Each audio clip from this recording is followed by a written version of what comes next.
Here we go. State green. My first radio with a statement light. Required weekly test. The preceding signal was a test of the NOAA radio public warning HH's system. first RWT. Specially built receivers are activated I'm not even by sure the if that's signal yellow for or warning of green. severe weather or other hazards. I'm not colorblind. Tests are normally conducted each Wednesday between 11 a.m. and noon, and again between 6 and 8 p.m. If severe weather is expected on Wednesday, the test will be postponed until the next day, weather permitting. Reception of this broadcast, and especially the warning signals, can vary at any given location. This variability, normally more noticeable at greater distances from the transmitter, can result even though you are using a good quality receiver in perfect working order. Warning alarm tones are activated on transmitters for counties where the signal is reliably received in sufficient strength for consistent and dependable service. For station KIH 26 in Daytona Beach, warning alerts will be activated for Volusia, Flagler, Putnam, Lake, Seminole, Brevard, and Orange counties. For station KIH 63 in Orlando, warning alerts will be activated for Brevard, Lake, Orange, Osceola, Polk, Seminole, and Volusia counties.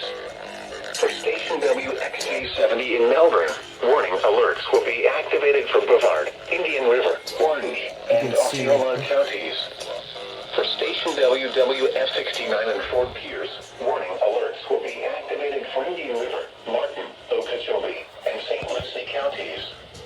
This has been a test of the NOAA Radio Public Warning System. We now return to the regular broadcast program.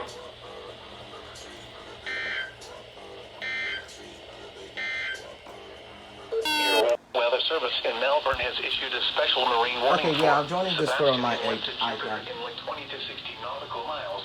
Volusia Brevard County light to Sebastian Inlet 0 to 20 nautical miles. Volusia Brevard County light to Sebastian Inlet 20 to 60 nautical miles until 1 p.m. Eastern Daylight Time.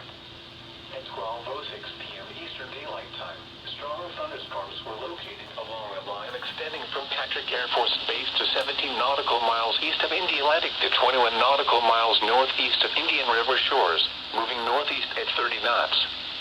Hazard, wind gusts to 40 knots. Source, radar. Impact, expect wind gusts in excess of 34 knots, suddenly higher waves, lightning and heavy downpours. Make sure all on board are wearing life jackets. Return to safe harbor if possible.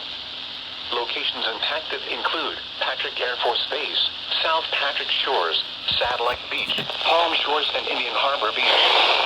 Boaters should seek safe harbor immediately until these storms pass. Wind gusts to 40 knots, high waves, dangerous lightning, and heavy rain are possible with these storms.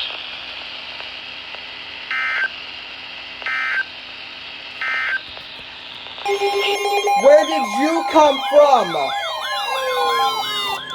What? Flood warning for the following county, Polk, Florida. Polk County? The National Weather Service in Tampa Bay, Ruskin has issued a flood warning for northwestern Polk County in central Florida, Sumter County in central Florida, Levy County in northern Florida, Citrus County in west central Florida, Hernando County in west central Florida, Pasco County in west central Florida, There's a lot of northwestern counties. Pinellas County in west central Florida, until 7:45 p.m. Eastern Daylight Time. That scared At me. 1:55 p.m. Eastern Daylight Time, Emergency Management reported heavy rain in the warned area due to thunderstorms. Where in the world did that come from?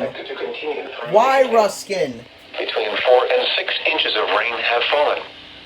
Some locations that will experience flooding include Tampa, Spring Hill, Newport Richey, Zephyr Hills, Brooksville, Inverness, Wildwood, Dade City, Bushnell, Homosassa Springs, Beverly Hills, Hudson, Moose, Jeez. Holiday, What? St. Leo, Weeki-Wachee, What? North Brooksville, South Brooksville, Hill Northdale, and Hernando County Airport. Additional rainfall amounts of 3 to 4 inches are possible in the warned area. Turn around. Don't drown when encountering flooded roads. Most flood deaths occur in vehicles